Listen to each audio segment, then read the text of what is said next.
Rajasthan Royals কি নিজেদের ভুল বুঝতে পেরেছে? হাত কামড়াচ্ছে আইপিএলের দল? আইপিএলের নিলামের আগে সঞ্জু স্যামসনকে ছেড়ে দিয়েছে রাজস্থান রয়্যালস। চেন্নাই সুপার কিংসে যোগ দিয়েছেন সঞ্জু।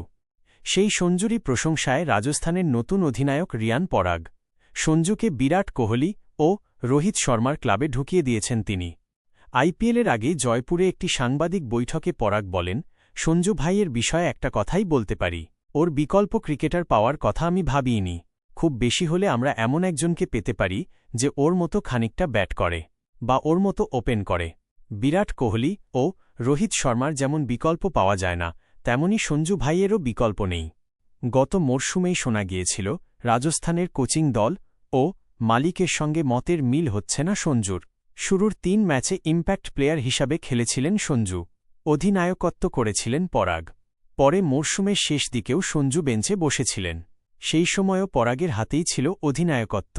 তখন থেকেই জল্পনা শুরু হয়েছিল সঞ্জুর বদলে পরাগকে পাকাপাকি অধিনায়ক করতে চায় রাজস্থান।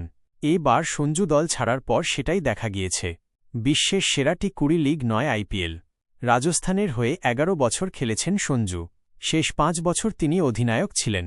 ২০২২ সালে দলকে ফাইনালে তুলেছিলেন। ২০২৪ সালেও প্লে অফে উঠেছিল রাজস্থান, কিন্তু ট্রফি জিততে পারেনি তারা। এবার সঞ্জুকে ছেড়ে দেওয়ার পর থেকে চুপ ছিল রাজস্থান। তবে নতুন অধিনায়ক পরাগ যেভাবে সঞ্জুর প্রশংসা করলেন, তাতে মনে হচ্ছে এই সিদ্ধান্ত নিয়ে হাত কামড়াচ্ছে তারা।